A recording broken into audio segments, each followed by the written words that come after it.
আসসালামু আলাইকুম প্রিয় শিক্ষার্থীরা, আশা করি তোমরা সকলেই ভালো আছো, সুন্দর সুস্থ আছো।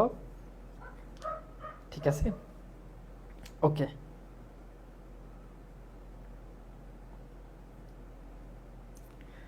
ওকে, সবাই একটু জয়েন করে ফেলো। হোপফুলি আমাকে দেখা যাচ্ছে এবং সবকিছু ঠিক আছে। ওকে, তো আমাকে একটু জানাবা যে আমার সাউন্ড ঠিক আছে কিনা এবং সবকিছু ক্লিয়ার আছে কিনা।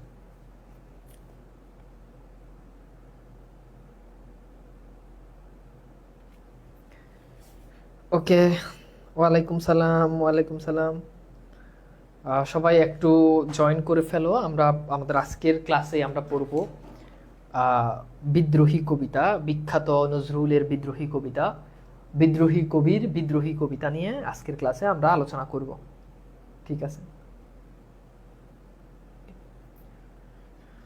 তো ভেরি গুড। আমি দেখতে পাচ্ছি যে সবাই যুক্ত হয়েছ। Thank you so much. সবাই একটু বন্ধুদেরকে মেনশন দিয়ে দাও যাতে করে আমাদের আজকের ক্লাসে সবাই যুক্ত হতে পারে।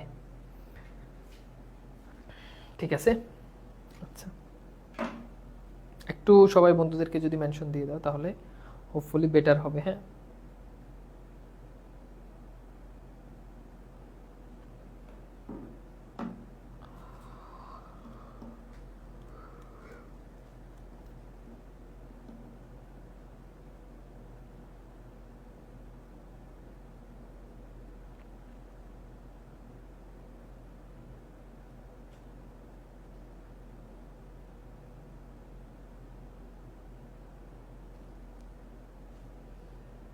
আসছো সবাই? ঠিক আছে, তো আসো তাহলে। আজকে আমাদের শেষ ক্লাস, বাংলা শেষ ক্লাস এবং পাওয়ার প্লেয়েরও শেষ ক্লাস। মানে বাংলা তো শেষ ক্লাস, পাওয়ার প্লে শেষ ক্লাস।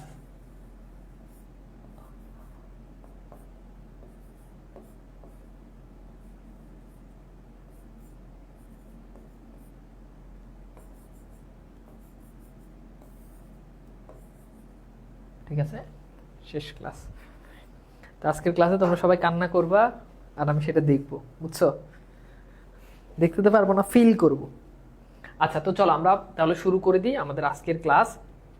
তো প্রথমেই আসো, আমরা প্রথমত যে প্রসঙ্গটা নিয়ে আমরা আলোচনা করব সেটা হচ্ছে আমরা একটু দেখব যে বিদ্রোহী কবিতার মূল বিষয়বস্তুটা কি, আমরা সেটা নিয়ে একটুখানি আলোচনা করব। তা আসো, খেয়াল করে দেখো, কাজী নজরুল ইসলাম রচিত বিদ্রোহী কবিতাটি কবির প্রথম কাব্যগ্রন্থ অগ্নিবীণা থেকে সংকলন করা হয়েছে এবং মনে রাখবে এটা অগ্নিবীণা কাব্যগ্রন্থের দ্বিতীয় কবিতা। তাহলে বিদ্রোহী কবিতাটি কোন কাব্যগ্রন্থ থেকে সংকলন করা হয়েছে? উত্তর হচ্ছে অগ্নিবীণা। এই জায়গাটা থেকে মনে রাখতে হবে। এবং অগ্নিবীণা কাব্যগ্রন্থের কত নাম্বার কবিতা? দ্বিতীয় কবিতা। আবার বলছি, অগ্নিবীণা কাব্যগ্রন্থের কত নাম্বার কবিতা? বিদ্রোহী, দ্বিতীয় কবিতা। আচ্ছা, এরপর দেখো, রবীন্দ্র যোগের এই কবিতার মধ্য দিয়ে প্রাতিবিম্বিক কবি কণ্ঠে আত্মপ্রকাশ ঘটে, যা বাংলা কবিতার ইতিহাসে এক বিরল স্মরণীয় ঘটনা। বিদ্রোহী কবিতায় আত্মজাগরণ উন্মুখ কবির সদম্ব আত্মপ্রকাশ ঘোষিত হয়েছে। কবিতায় সগর্বে কবি নিজের বিদ্রোহী কবি সত্তার পরিচয় ঘটিয়ে ঔপনিবেশিক ভারতবর্ষের শাসকদের, এই ঔপনিবেশিক ভারতবর্ষের শাসকদের বলতে বোঝানো হয়েছে ইংরেজ। আমি গত ক্লাসে তোমাদেরকে বলেছিলাম যে ইংরেজরা আমাদেরকে দীর্ঘ সময় শাসন শোষণ করেছে। সেই ইংরেজদের যে ক্ষমতার ভীত তিনি কি করেছেন? কাঁপিয়ে দিয়েছেন। অর্থাৎ এই কবিতাতে তিনি ইংরেজদেরকে তার যে কবি সত্তা, তার যে বিদ্রোহী সত্তা, তিনি কত বড় যোদ্ধা, কত বড় বিদ্রোহী তিনি, সেই বিষয়টা তিনি বিদ্রোহী কবিতার মধ্য দিয়ে কি করেছেন? আত্মপ্রকাশ ঘটিয়েছেন। ওকে, এই কবিতায় সংযুক্ত রয়েছে ঔপনিবেশিক শাসনের বিরুদ্ধে কবির ক্ষোভ। অর্থাৎ ইংরেজরা আমাদেরকে যেরকম শাসন শোষণ করতেছে, সেই শাসন শোষণের বিরুদ্ধে কবির যেই ক্ষোভ, সেই ক্ষোভ কি হয়েছে? এখানে প্রকাশিত হয়েছে। ওকে, কবি সকল অন্যায় অনিয়মের বিরুদ্ধে বিদ্রোহ ঘোষণা করতে গিয়ে বিভিন্ন ধর্ম, ঐতিহ্য, ইতিহাস ও পুরাণের শক্তি উৎস থেকে উপকরণ উপাদান সমীকৃত করে নিজের বিদ্রোহী সত্তার অবয়ব রচনা করেছেন। বুঝতে পেরেছো তোমরা? এরপর দেখো, কবিতার শেষে ধ্বনিত হয়েছে অত্যাচারীর অত্যাচারের অবসান কাম্য। কবি যখন কবিতা শেষ করেছে তখন কবি এটা ইচ্ছা পোষণ করেছে যে এখন যারা পৃথিবীতে যারা মুসলিম মানুষের উপর যারা অত্যাচার করতেছে, তাদের সেই অত্যাচারীদের অত্যাচার কি হবে? অবসান হবে। অবসান মানে কি? শেষ হবে। বিদ্রোহী কবি উৎকণ্ঠ ঘোষণা জানিয়েছেন যে উৎপীড়িত জনতার কন্দন রোল যতদিন পর্যন্ত প্রশমিত না হবে, অর্থাৎ উৎপীড়িত মানে হচ্ছে নির্যাতিত মানুষের, কন্দন রোল মানে হচ্ছে কান্নার আওয়াজ। কান্নার আওয়াজ যতদিন পর্যন্ত প্রশমিত মানে হচ্ছে যতদিন পর্যন্ত কান্নার আওয়াজ না কমবে ততদিন এই বিদ্রোহী কবি সত্তা শান্ত হবে না। কবি শেষে বলেছে যতদিন পর্যন্ত নির্যাতিত মানুষের কান্নার আওয়াজ কমবে না ততদিন পর্যন্ত আমি কি হব না, আমি শান্ত হব না। এই চির বিদ্রোহী অব্রবেদী চির উন্নত শির রূপে বিরাজ করবে। অর্থাৎ কবি সেই তার বিদ্রোহী সত্তাটাকে ধরে রাখবে। এখন অনেকগুলো ক্যারেক্টার আছে যেই ক্যারেক্টারগুলো খুবই গুরুত্বপূর্ণ। আমরা যখন অবয়ব মানে হচ্ছে স্ট্রাকচার, বুঝছো? যেমন বলো না অবয়ব মানে ছায়ার মতো একটা স্ট্রাকচারকে বলা হয় অবয়ব, বুঝছো? তো আমরা বিদ্রোহী কবিতা পড়তে গেলে অনেকগুলো ক্যারেক্টার পাবো। হিন্দু পুরাণ থেকে কবি অনেক ক্যারেক্টার নিয়েছেন। আমি ছোট্ট করে তোমাদেরকে সেই ক্যারেক্টারগুলোর সাথে পরিচয় করিয়ে দিয়ে আমি মূল কবিতাতে যাব। কেননা ক্যারেক্টারগুলো সম্পর্কে তোমাদের ভালো ধারণা না থাকলে, মোটামুটি ধারণাও যদি না থাকে, তাহলে সেই ক্ষেত্রে দেখা যাবে যে তুমি আসলে কবিতাটা বুঝতে কষ্ট হবে। তোমাদের পাঠ্য বইতে এখন পর্যন্ত সবচেয়ে কঠিন কবিতা হচ্ছে বিদ্রোহী। এটা তোমাদের 25 ব্যাচের জন্য, 26 ব্যাচের জন্য আরো কঠিন কবিতা আছে। বিভীষণের প্রতি মেঘনাদ, ঋতু বর্ণন, এগুলো তো তোমরা পড়ো নাই। তো এগুলা 26 ব্যাচে আরো কঠিন জিনিস পড়বে, এবং তোমাদের সিলেবাস তো ছোট, ওদের সিলেবাস আরো অনেক বড়। আচ্ছা ঠিক আছে, ওকে। আগে বলছে ভাইয়া ঈদে পাঞ্জাবি কয়টা কিনছেন? একটা পাঞ্জাবিও কিনি নাই, আগের পাঞ্জাবি দিয়ে ঈদ চালাই দিছি। আমার পকেটে টাকা নাই, ব্যক্তিগতভাবে আমি আসলে খুব মানে অর্থহীন মানুষ, টাকা পয়সা একদমই নাই। টাকা পয়সা নাই এটা একটা সমস্যা, কিন্তু আমার যে টাকা পয়সা নাই এটা মানুষজন বিশ্বাস করে না, এটা আরো বড় সমস্যা। টাকা পয়সা নাই এটা একটা সমস্যা, মানুষজন মনে করে আমি কোটি কোটি টাকার মালিক, এটা সবচেয়ে বড় সমস্যা। আচ্ছা, তো এরপর আসো আমরা দেখি, আমরা এখানে অনেকগুলো ক্যারেক্টার এখানে দেখো, যেমন নটরাজের কথা আছে। নটরাজ বলতে অ্যাকচুয়ালি বোঝানো হয় শিবকে। শিবের অনেকগুলো নাম আছে, তার ভিতরে একটা হচ্ছে নটরাজ। তো আমরা দেখি সৃষ্টির ধ্বংসকালে মহাদেবের ভয়, মহাদেব মানে শিব, নটরাজ মহাদেব শিব সব একই নাম, একজন। মহাদেব ভয়ঙ্কর নিত্যময় মূর্তি হলো নটরাজ। এই ধ্বংসাত্মক নৃত্যকে বলা হয় তাণ্ডব নৃত্য। অর্থাৎ পৃথিবী যখন ধ্বংস হবে, পৃথিবী যখন ধ্বংস হবে তখন নটরাজ তাণ্ডব নৃত্য করবে, ধ্বংস নৃত্য করবে। এই যে দেখতে পাচ্ছ নাচতেছে, এইটা হচ্ছে এই জন্য এখানে নটরাজের প্রসঙ্গটা আসছে। এরপর দেখো ধৈর্যটি, ধৈর্যটি হচ্ছে শিবের আরেক নাম। তাহলে দেখো শিবের অনেকগুলো নাম, নটরাজ, মহাদেব, শিব, ধৈর্যটি। তো ধৈর্যটি নামটা কেন আসছে? ধৈর্যটি নামটা আসছে এই জন্য যে শিব বা মহাদেবের আরেক নাম ধৈর্যটি, জটাধারী শিবের জট ধম্ররূপী বলে তাকে ধৈর্যটি বলা হয়। এই যে দেখো, এই যে দেখো চুল দেখো, জটাধারী, জট বেঁধে আছে এমন। ও এই জন্য এটাকে বলা হয় কি, এটা হচ্ছে কি ধৈর্যটি। মাথায় জট ভার বা মহাবিশ্বের চিন্তার ভার বহন করার বলে তাকে ধৈর্যটি বলা হয়। বলা হয় যে শিবের মাথায় এত যে চুলের জট, যে মহাবিশ্বের যত চিন্তা, সব চিন্তা তার বহন করেন, বুঝছো? আচ্ছা, এরপর আসো আমরা দেখি ভীমের কথা উল্লেখ আছে। তো ভীম হচ্ছে মূলত, ভীমকে একবার দুর্যোধন, একবার ভীমকে, এটা হচ্ছে ভীমকে বিষ খাওয়াই নদীতে ছেড়ে দিছে। তখন নদীর নাগেরা ভীমকে উদ্ধার করে। তো উদ্ধার করার পর ভীম একেবারে বিষরোধী হয়ে ওঠে, তখন পৃথিবীর কোনো বিষ তাকে আর অ্যাটাক করতে পারে না। এই জন্য এখানে ভীমের প্রসঙ্গটা আসছে। একবার দুর্যোধন ভীমকে বিষ মিশ্রিত খাবার খাইয়ে তাকে অজ্ঞান করে নদীতে ফেলে দেয়। নাগেরা ভীমকে উদ্ধার করে এবং তাকে বিষ পানীয় পান করিয়ে দেয়, বিশেষ পানীয় পান করিয়ে দেয়, যার ফলে ভীম আরো বলশালী হয়ে ওঠে, মানে আরো বলবান হয়ে ওঠে, এবং তার দেহে বিষ প্রতিরোধী শক্তি জন্মে। নদীতে ভাসমান ভীমের দেহকে কবি ভাসমান মাইন বলেছেন। অর্থাৎ ওই যে নদীতে যেভাবে ভীম যেভাবে ভেসে থাকে, এই ভীমের দেহটাকে কবি ভাসমান মাইন, ভাসমান মাইন হচ্ছে এক ধরনের সমুদ্রে এক ধরনের অস্ত্র, ভেসে থাকা এক প্রকার অস্ত্র, সেটার সাথে তুলনা করছে। আমরা কবিতাতে গেলে সেটা পাবো, সমস্যা নেই। এরপর ধর্মরাজ। তো ধর্মরাজের হাতে একটা লাঠি থাকে, এই যে এখানে একটা লাঠি দেখতে পাচ্ছ। তো ধর্মরাজের হাতে একটা লাঠি থাকে, মূলত মৃত্যু এবং ন্যায় বিচারের হিন্দু দেবতা হচ্ছে যম, যিনি যমরাজ, কাল ও ধর্মরাজ নামে পরিচিত। তো যিনি ধর্মরাজ তিনি আসলে যমরাজ। তো তিনি ধর্মরাজ মূলত ন্যায় বিচার, পৃথিবীতে ন্যায় বিচার প্রতিষ্ঠা করেন ধর্মরাজ। এই জন্য এখানে ধর্মরাজের লাঠির কথাটা আসছে, বুঝছো? আমি কি তোমাদেরকে বুঝাতে পারছি? আচ্ছা, একটা কথা বলো তো, বন্দি পাঠশালাতে মানে যত ক্লাস হয়, যত যত ক্লাস হয় সব সাবজেক্টে, সব থেকে মানে বাংলা ক্লাসের লাইটিং সেটআপ তোমার কাছে কি অন্যান্য গুলোর মতোই মনে হয়, নাকি আরো বেটার মনে হয়, নাকি এভারেজ ওরকম মনে হয়, নাকি আর একটু কম মনে হয়, নাকি সবগুলো থেকে বেটার মনে হয়? আমাকে একটু জানাই তো। আচ্ছা, এবার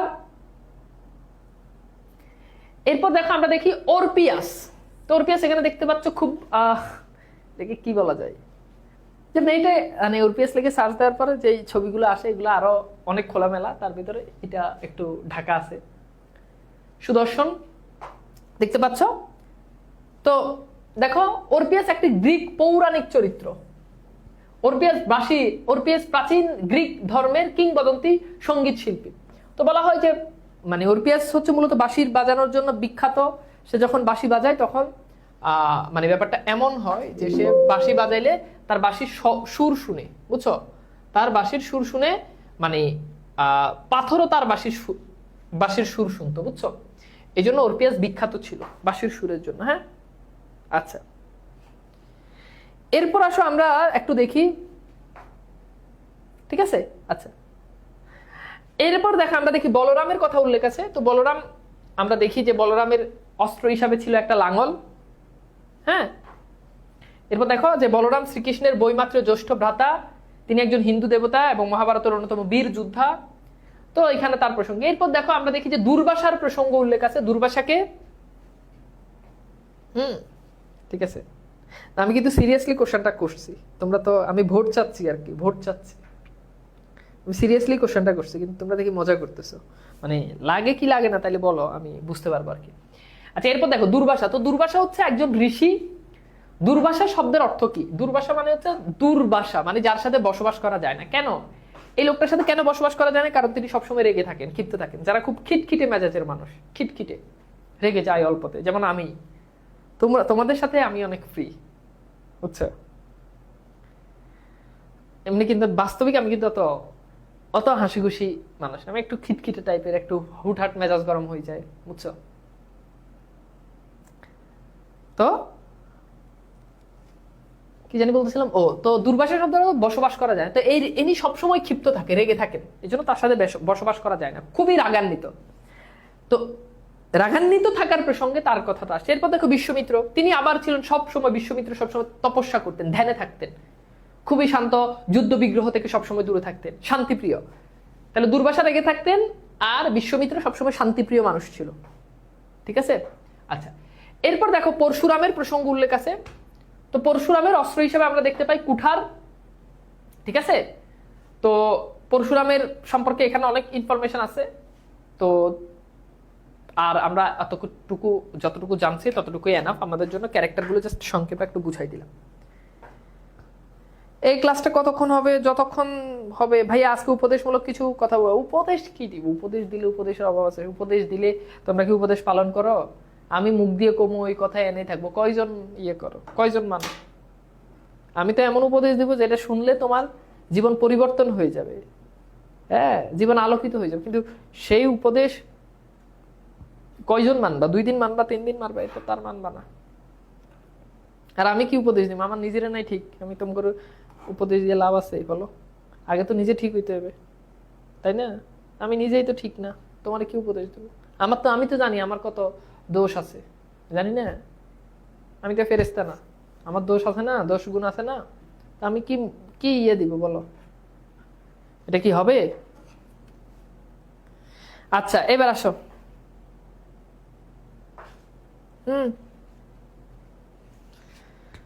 আচ্ছা, এবার দেখো ভাই, আপনি বাংলাবাজ কোর্সে অল টাইম রেগে থাকতেন ক্লাসে, তোমরা টাকা কম দিছে ওই জন্য রেগে থাকি। আচ্ছা, এবার চলো আমরা একটু কবিতাটা পড়ি। একটু বই খুলবা, বই খুলে বইটা হাতের কাছে রাখো, তারপর আমরা পড়ি। হ্যাঁ, বই বই রাখতে হবে, হ্যাঁ, বই রাখতে হবে, বুঝছো? বুঝছো?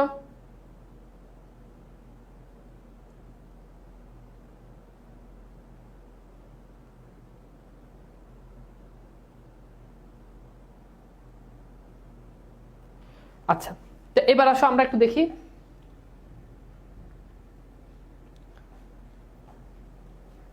আমরা পড়তেছি, হ্যাঁ, বই হাতে রাখো। তো নজরুল বলতেছে বলো বীর, অর্থাৎ বীর তুমি বলো। তুমি কি বলবা? বলো উন্নত মম শির। একটু কবিতাটা আগে ভালো করে পড়ে নাও। বলো বীর, বলো উন্নত মম শির, শির নেহারি আমারি নত শির ওই শেখরে হিমাদ্রির। আমি চির দুর্ধর্ম দুর্বিনীত নৃশংস, মহাপ্রলয় আমি নটরাজ, আমি সাইক্লোন, আমি ধ্বংস। আমি মহাভয়, আমি অভিশাপ পৃথ্বীর, আমি দুর্ভার, আমি ভেঙে করি সব চুরমার। আমি অনিয়ম উশৃঙ্খল, আমি দলে যাই যত বন্ধন, যত নিয়ম কানুন শৃঙ্খল। এবার আসলে আমরা একটু এটা বিশ্লেষণ করি, ব্যাখ্যা করি। বলো বীর, বীর তুমি বলো। বলো উন্নত মমশির, তুমি বলো উন্নত। উন্নত মানে কি? সবার উপরে। মমশির, মম মানে আমার। মম মানে কি? আমার। শির মানে কি? মাথা। তুমি বলো যে সবার উপরে আমার মাথা, আমি কারো নিচে না, আমি সবার থেকে অনেক বেশি ঊর্ধ্বে, উপরে।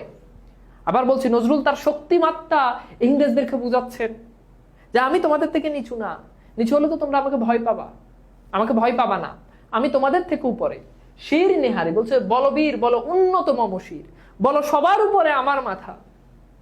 শির নেহারি, এই নেহারি মানে গরুর নেহারি না, শির নেহারি। নেহারি মানে হচ্ছে দেখে, অর্থাৎ আমার শির দেখে, আমার মস্তক দেখে, আমার মাথা দেখে। আমারই মানে হচ্ছে আমার, তাহলে আমার মাথা দেখে। নত শির, নত শির মানে কি? নত হয়। নত শির মানে হচ্ছে মাথা নত হয়। নত শির মানে কি? মাথা নত হয়। তো কার মাথা নত হয়? আমার এই উঁচু মাথা দেখে কার মাথা নত হয়? ওই শেখরে হিমাদ্রি। হিমাদ্রি বলতে বোঝানো হয় হিমালয়। হিমাদ্রি বলতে কাকে বোঝানো হয় বলতো? হিমালয়। আর শেখর মানে হচ্ছে চূড়া, অর্থাৎ আমার মাথা এতটাই উপরে যে আমার মাথা দেখে হিমালয়ের চূড়া, যেটা পৃথিবীর অন্যতম শীর্ষ স্থান, সেটা আমার মাথাকে দেখে তার মাথা নত করে ফেলে। তাহলে আমি এত উপরে। কথা বুঝতে পারছো? বুঝো নাই? ক্লাস টিচারে দেখলে সবাই ভয় পায়, দেখলে সালাম। আর ক্লাস টিচার যখন কলেজের প্রিন্সিপালটা দেখে তখন তার মাথা নিচে হয়ে যায়। আবার প্রিন্সিপাল যখন কলেজের সভাপতি দেখে তখন তার মাথা নিচে হয়ে যায়। তো এটা বুঝাইছে যে আমার মাথা এত উপরে, হিমালয়ের চূড়াও যখন আমার মাথাকে দেখে তখন সে মাথা নত করে। বুঝছো? এরপর বলছে আমি চির দুর্ধর্ম। দুর্ধর্ম মানে কি? যাকে দমন করা যায় না। দমন করা যায় না, অর্থাৎ আমি, তোমরা কখনোই আমাকে কি করতে পারবা না? দমন করতে পারবা না। দুর্বিনীত, অর্থাৎ আমার মধ্যে বিনয় নাই। আমার মধ্যে কি নাই? বিনয় নেই। আমার মধ্যে একটু বিনয় নেই, মানে আমি নিষ্ঠুর। এরপর বলছে আমি নৃশংস। নৃশংস মানে কি? বুঝতে পারতেছো? নিষ্ঠুর। ওকে। আবার বলতেছে এগুলো মনে হতে পারে ভাইয়া নজরুল এত খারাপ, নজরুল নিজেকে নৃশংস বলতেছে, দুর্বিনীত বলতেছে। এটা কিন্তু তোমারাই আমার বলতেছে না, এটা বলতেছে ব্রিটিশদেরকে। এটা বুঝতে হবে, কবিতার ভাবার্থ বুঝতে হবে, তা নাহলে কিন্তু হবে না। এরপর হচ্ছে মহাপ্রলয়। মহাপ্রলয় মানে কি? পৃথিবী ধ্বংসকালে। পৃথিবী ধ্বংসকালে, বুঝছো? মহাপ্রলয় মানে কি? পৃথিবী ধ্বংসকালে, যখন পৃথিবী কি হবে? ধ্বংস হবে। আমি নটরাজ, যেদিন পৃথিবী ধ্বংস হবে সেদিন আমি শিবের রূপে পৃথিবীতে ওই যে তাণ্ডব নৃত্য করবো, আমরা পড়ছি ঝিঙ্কুনা কুন্না কুন্না কুন্না, আছে না? সেদিন আমি মহাপ্রলয়, যেদিন পৃথিবী ধ্বংস হবে সেদিন আমি তাণ্ডব নৃত্য করব শিব হয়ে, শিবের মতো। এরপর বলছে আমি সাইক্লোন। সাইক্লোন যেমন সবকিছুকে কি করে দেয়? ধ্বংস করে দেয়, উড়িয়ে দেয়। আমি এরকম কি? আমি হচ্ছে সাইক্লোনের মতো, আমি ধ্বংস। এরপর বলছে আমি সবকিছুকে ধ্বংস করে দিই। আমি মহাভয়, নট ভয়, শব্দ খেয়াল করো। মহাভয়, বীর, ফাইন, বীর, মহাবীর, বীরের থেকে উপরে। ভয়, শুধু ভয়। মহাভয়, অনেক বেশি ভয়। কথা বুঝো? তেলাপোকা দেখে যে ভয় পাবা, বাঘের সামনে, তেলাপোকার সামনে পড়লে যে ভয় পাবা, বাঘের সামনে পড়লে কি সেই ভয় পাবা? না। তেলাপোকারটা ভয়, আর বাঘের সামনে পড়লে সেটা মহাভয়। তাহলে এবার বলছে কি? আমি মহাভয়। মহাভয় মানে কি? শুধু ভয় না, আমি সারা পৃথিবীর জন্য কি? আমি সারা পৃথিবীর জন্য অভিশাপ। খালি তোমার জন্য আমার জন্য না, পুরো পৃথিবীর জন্য আমি কি? অভিশাপ। বুঝছো? আমি দুর্বার, অর্থাৎ যাকে ধরে রাখা যায় না। দুর্বার মানে কি? চলন্ত, ধরে রাখা যায় না, চালু। আমি ভেঙে করি সব চুরমার, অর্থাৎ আমি ভেঙে সবকিছুকে লন্ডভন্ড করে দিই। আমি অনিয়ম, উচ্ছৃঙ্খল, আমার মধ্যে কোনো নিয়ম নাই। এটা কিন্তু ব্রিটিশদেরকে বলতেছে যে তোমরা যে এত নিয়ম কানুন বানাইছো, আমি তো তোমাদের নিয়ম কানুন মানি না। তোমরা যে এত শৃঙ্খলা বানাইছো, এত কিছু বানাইছো, এগুলো তো আমি মানি না, আমি তো উচ্ছৃঙ্খল। আমি দলে যাই। দলে যাই মানে হচ্ছে ফিসে ফেলা। ফিসে ফেলা কি দিয়ে ফিসে ফেলা? পা দিয়ে। বুঝছো? তো বলছে আমি পা দিয়ে কি করি? আমি পা দিয়ে সব ফিসে ফেলি। যত বন্ধন, তোমাদের বানানো যত বন্ধন আছে, ইংরেজদেরকে বলতেছে, সবগুলো আমি পা দিয়ে ফিসে ফেলি। যত নিয়ম কানুন শৃঙ্খলা এবং তোমাদের বানানো যত নিয়ম কানুন আছে, যত শৃঙ্খলা আছে, সবগুলো আমি পা দিয়ে ফিসে ফেলি। পা দিয়ে কি মানুষ ভালোবেসে ফিসে? না, ঘৃণা করে ফিসে। এবার বলো, বুঝতে পারছো এই প্যারাটা কি? আমি কি বুঝাইতে পারছি তোমাদেরকে? ভাইয়া বলো তো, আমি কি বুঝাতে পেরেছি তোমাদেরকে? প্রত্যেক লাইন বাই লাইন বুঝাইতে পারছি? ক্লিয়ার? কারো কোনো প্রবলেম আছে? Very good. কথা ক্লিয়ার না বুঝো নাই? কথা ক্লিয়ার? আচ্ছা, গুড। এবার আসো, খেয়াল করো। এই কথা বলিও না, বাইরের কথা বলিও না, এত কথা বললে আমি কিভাবে পড়াবো? এরপর বলছে আমি মানি না কোনো আইন। ইংরেজদেরকে বলছে এই যে তোমরা যে এত নিয়ম বানাও, এত কানুন বানাও, এত ভুগি চুগি বানাও, এগুলো আমি মানি না। আমি মানি না কোনো আইন, আমি কোনো আইন মানি না। আমি ভরা তরি করি, ভরা ডুবি, আমি টর্পেডো, আমি ভীম ভাসমান মাইন, আমি ধৈর্যটি, আমি এলোকেশী ঝড়, অকাল বৈশাখীর, আমি বিদ্রোহী, আমি বিদ্রোহীর সুত বিশ্ববিধাত্রীর। তাহলে কি বলছে? আমি মানি না কোনো আইন, আমি তোমাদের বানানো কোনো আইন আমি মানি না। কাদেরকে বলতেছে? ব্রিটিশদেরকে। আমি ভরা তরি, ভরা তরি মানে হচ্ছে ভরা নৌকা, তরি মানে কি? নৌকা।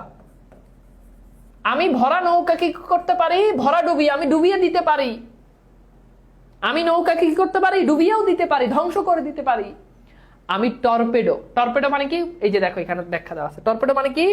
ডুবোজাহাজ থেকে নিক্ষেপণযোগ্য এক ধরনের অস্ত্র। তাহলে আমরা বলতে পারি টর্পেডো মানে কি? অস্ত্র। ডুবোজাহাজ থেকে নিক্ষেপণযোগ্য এক ধরনের অস্ত্র, ওটাকে বলা হয় টর্পেডো। তাহলে বলছে আমি টর্পেডো, আমি ভীম ভাসমান মাইন। ভীম মনে আছে? পৌরাণিক চরিত্র, এটা কিন্তু ক্যারেক্টার বা কি চরিত্র। এটা একটু আগে পড়ে আসছি না, তাকে বিষ খাওয়াই দিছে নাগেরা, তাকে উদ্ধার করে এক প্রকার পানীয় খাওয়াইছে। এটা খাওয়ানোর পর তাকে আর কোনো বিষ আক্রমণ করতে পারে না। তো সেই ভীমের মতো ভাসমান মাইন, সমুদ্রে যেমন কি মাইন যেমন কি থাকে, বেশে থাকে, বুঝছো? আমি হচ্ছে তেমন। আমি ধৈর্যটি, অর্থাৎ ওই যে আমি শিবের মতো। আমি এলোকেশী ঝড়, অকাল বৈশাখী। অকাল বৈশাখে যখন ঝড় আসে তখন সবকিছুকে একেবারে উড়িয়ে দেয়, ঘর বাড়ি সব উড়িয়ে দেয় না? আমি হচ্ছে এরকম। আমি বিদ্রোহী, আমি বিদ্রোহীর সুত। সুত মানে হচ্ছে পুত্র। নজরুল বলতেছে যে আমি বিদ্রোহী, আমি নিজে একজন বিদ্রোহী। আবার আমি তার সন্তান। কার সন্তান? বিশ্ববিধাত্রী। বিশ্ববিধাত্রী বলতে বোঝাচ্ছে সৃষ্টিকর্তা। নজরুল বলছে কি? আমি সৃষ্টিকর্তার সন্তান। বুঝছো? বলছে আমি নিজে বিদ্রোহী, আবার আমি কার ছেলে? আমি স্বয়ং সৃষ্টিকর্তার ছেলে। বুঝছো? আচ্ছা, তাহলে আবার বলছে আমি মানি না কোনো আইন, আমি তোমাদের কোনো আইন মানি না। আমি ভরা তরি করি, ভরা ডুবি, ভরা তরি, ভরা নৌকা ডুবাতে পারি। আমি ভীম ভাসমান মাইন, আমি ভীমের মতো ভাসমান মাইন। আমি ধৈর্যটি, আমি এলোকেশে ঝড়, অকাল বৈশাখীর মতো। আমি বিদ্রোহী এবং আমি বিদ্রোহীর সুত। আমি বিদ্রোহীর সুত। বিদ্রোহীকে সৃষ্টিকর্তা, আমি তার ছেলে। সুত শব্দের অর্থ হচ্ছে পুত্র। আচ্ছা, সাহিত্যের মতো মানতে হবে। যেমন এই লাইনগুলো শুনে অনেকের কাছে অনেক কিছু মনে হওয়াটাই স্বাভাবিক। তো সাহিত্য কথা বুঝতে পারছো তো? এরপর আসো, এরপর বলছে বলবীর চির উন্নত মমশির, আমি সৃষ্টি, আমি ধ্বংস। অর্থাৎ আমি সবকিছু তৈরি করতে পারি, আবার আমি ধ্বংসও করতে পারি। আমি লোকালয়। লোকালয় মানে কি? যেখানে মানুষজন থাকে, মানুষজন থাকে, সেটাকে বলে, সেটা হচ্ছে লোকালয়। শ্মশান নীরব একদম, তাই না? শ্মশানে কি মানুষজন থাকে? থাকে না। তাহলে আমার দুই দিকে পজিটিভ নেগেটিভ দুইটাই আছে। আমি সৃষ্টিও করতে পারি পজিটিভ, আবার আমি ধ্বংসও করতে পারি নেগেটিভ। আমি লোকালয়, যেখানে ঘনবসতি মানুষজন থাকে এরকম, আবার আমি শ্মশানের মতো নিস্তব্ধ। আমার দুই রূপ আছে। কথা বুঝাইতে পারছি? আমি অবসান নিশাবাস। অবসান নিশাবাস মানে কি? অবসান নিশাবাস মানে হচ্ছে রাতের শেষ অংশ, রাতের শেষ ভাগ। অবসান নিশাবাস মানে কি? রাতের শেষ ভাগ। বলছে আমি রাতের শেষ ভাগ। এই যে এখনো তো রাত বাজে 10টা, বাইরে দেখবা ঘর থেকে বাইরের সাউন্ড শোনা যায়, মানুষের সাউন্ড, গাড়ি ঘোড়ার সাউন্ড।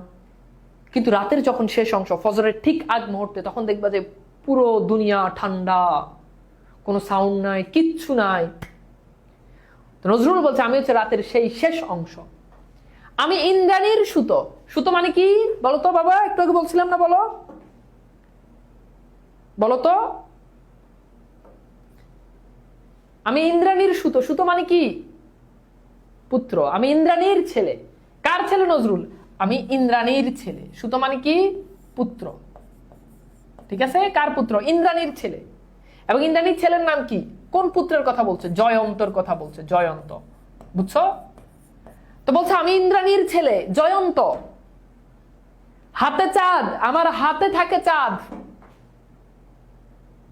আমার হাতে কি থাকে? আমার হাতে থাকে চাঁদ। ভালে সূর্যে। ভালে মানে কি? কপাল। তাহলে বলছে আমার হাতে থাকে চাঁদ, আমি কত পাওয়ারফুল।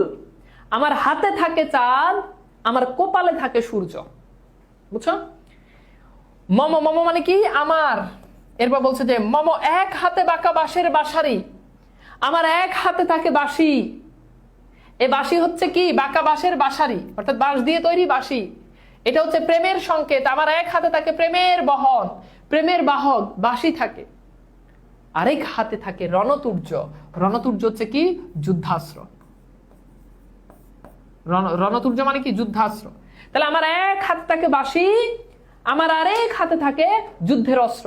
সুতরাং তুমি প্রেম চাইলেও আমার কাছে আছে, তুমি যদি যুদ্ধ চাও সেটাও আমার কাছে আছে। বাঁশি কিন্তু প্রেমের সংকেত। ওই যে শ্রীকৃষ্ণের যে বাঁশি আছে না, কৃষ্ণ রাধাকে বাঁশি বাজায়। বাঁশি, কৃষ্ণ যখন বাঁশি বাজায় তখন রাধা পাগল হয়ে যায়। শুনছো না কৃষ্ণের বাঁশি? গানও আছে এটা নিয়ে। তো কৃষ্ণ যখন বাঁশি বাজায় তখন রাধা রান্না করে ঘরের মধ্যে। কিন্তু যখন কৃষ্ণের বাঁশির শব্দ যখন রাধার কানে আসে তখন রাধা আকুল হয়ে যায়, ব্যাকুল হয়ে যায়। তখন রাধা বলে কেনা বাঁশি বাই বরাই কালিনী নৈকুলে, কেনা বাঁশি বাই বরাই এগুট গোকুলে, আকুল শরীর মোর ব্যাকুল মন, বাঁশির শব্দে মোর আউলাইল রন্ধন, কেনা বাঁশি বাই বরাই সেরা কুঞ্জনা, দাসী হয়ে তার পাই নিশিব আপনা। বলছে বড়াই কে বাঁশি বাজাচ্ছে? বড়াই হচ্ছে একটা ক্যারেক্টার, আর একটা চরিত্র। কে বাঁশি বাজাচ্ছে? তার বাঁশির শব্দ শুনে আমার রান্না এলোমেলো হয়ে গেছে, আমি কাজে মন দিতে পারতেছি না, আমার মন আকুল ব্যাকুল হয়ে গেছে। কেনা বাঁশি বাই বড়াই সেনা কুঞ্জনা, দাসী হয়ে তার পায়ে নিশিব আপনা। আমি দাসী হয়ে তার পায়ে নিজেকে সমর্পণ করব, দাসী হয়ে যাব তার বাঁশির শব্দ শুনে, তার বাঁশির প্রেমে পড়ে আমি দাসী হয়ে যেতে রাজি, তার পায়ে নিজেকে সমর্পণ করতে রাজি। দিস ইজ পাওয়ার অফ বাঁশি। এখনকার ছেলেরা তোমরা তো বাঁশি বাজাইতে পারো না। বাঁশি বাজাইতে হবে, অন্য জিনিস বাজায় লাভ নাই। তাহলে বুঝছো? এইটা হচ্ছে তাহলে বাঁশি। এখান থেকে পরীক্ষাতে ব্যাপক এমসিকিউ আসছে। তাহলে বাঁশি হচ্ছে প্রেমের সংকেত, রণতুর্য হচ্ছে যুদ্ধের সংকেত, যুদ্ধাস্ত্র। ঠিক আছে? আচ্ছা, এবার দেখো আমরা একটু দেখি। এরপর বলছে আমি বেদুইন। বেদুইন হচ্ছে আরবের যাযাবর জাতি। বেদুইন হচ্ছে কি? আরবের যাযাবর জাতি। এরপর কি? আমি চেঙ্গিস। চেঙ্গিস হচ্ছে মঙ্গোলীয় যোদ্ধা। মঙ্গোলীয় যোদ্ধা। বুঝছো? তাহলে বলছে কি? আমি বেদুইন, আবার আমি চেঙ্গিস। চেঙ্গিস খানের নাম শুনছো? এবং মনে রাখবা চেঙ্গিস খান কিন্তু পৌরাণিক ক্যারেক্টার না, এটা ইতিহাসের চরিত্র। এই জন্য এটা কিন্তু ঐতিহাসিক চরিত্র। ঐতিহাসিক চরিত্র, এটা মনে রাখতে হবে তোমাদেরকে। হ্যাঁ, বুঝছো? ঐতিহাসিক চরিত্র। আমি আপনারে। আপনারে মানে হচ্ছে নিজেকে। আপনারে মানে কি? নিজেকে। আমি আপনারে ছাড়া কাহারে করি না কুন্নিস। কুন্নিস মানে কি? অভিবাদন জানানো, মাথা নত করা। তো বলছে আমি নিজেকে ছাড়া কখনোই কারো কাছে কুন্নিস করি না, মাথা নত করি না, অভিবাদন জানাই না কাউকে। বাবু অভিবাদন জানাই না, আমি কখনো এটা করি না। আমি বজ্র। বজ্র তো বুঝে, ঠাড়া পড়ে না, বজ্র। আমি ঈশান বিশান ওঙ্কার। এই লাইনটা একটু বুঝতে হবে। ঈশান বিশান ওঙ্কার মানে হচ্ছে ঈশান কোণ থেকে, পৃথিবী যখন ধ্বংস হবে তখন ঈশান কোণ থেকে, যে দেখো এখানে দেওয়া আছে, উত্তর পূর্ব কোণ থেকে একটা ওঙ্কার ধ্বনি বেশি আসবে। এই টাইপের একটা ধ্বনি আসবে। তো বলছে যখন পৃথিবী ধ্বংসের প্রাককালে উত্তর পূর্ব কোণ থেকে, এটাকে বলে ঈশান কোণ, এই ঈশান কোণ থেকে, ঈশান বিশান থেকে যখন এই হুঙ্কার ধ্বনি আসবে, আমি হচ্ছে সেই ধ্বনি। আমি ইসরাফিলের সিংহার মহা হুঙ্কার। আমরা জানি 4 জন প্রধান ফেরেশতা আছে। আজরাইল আলাইহিস সালামের কাজ হচ্ছে মানুষের রূহ কবজ করা। জিবরাইল আলাইহিস সালামের কাজ হচ্ছে কি, তিনি কি করবেন, ওই যে ওহী নিয়ে আসবেন। জিবরাইল আলাইহিস সালামের কাজ হচ্ছে কি, ইসরাফিল আলাইহিস সালামের কাজ হচ্ছে তিনি সিংহায় ফু দিবেন, তাই না? তো ইসরাফিল আলাইহিস সালাম পৃথিবী ধ্বংসের আগে সিংহায় ফু দিবেন। সিংহ হচ্ছে, সিংহাতে এখন বুঝবা না, অনেকটা বাঁশি টাইপসের, এটাতে ফু দিবেন, তখন পৃথিবী চুরমাচুর হয়ে ধ্বংস হয়ে যাবে। তো বলছে আমি ইসরাফিলের সিংহার সেই যে মহা হুঙ্কার যায়, আমি হচ্ছে সেটা। আমি পিনাক পানির ধূম্র ত্রিশূল ধর্মরাজের দণ্ড, আমি চক্র ও মহাশঙ্খ, আমি প্রণব নাদে প্রচণ্ড, আমি খ্যাপা দুর্বাসা বিশ্বমিত্রের শিষ্য, আমি দাবানল দাহ দহন করিব বিশ্ব। কি বলছে? বলছে আমি পিনাক পানির ধূম্র ত্রিশূল ধর্মরাজের দণ্ড।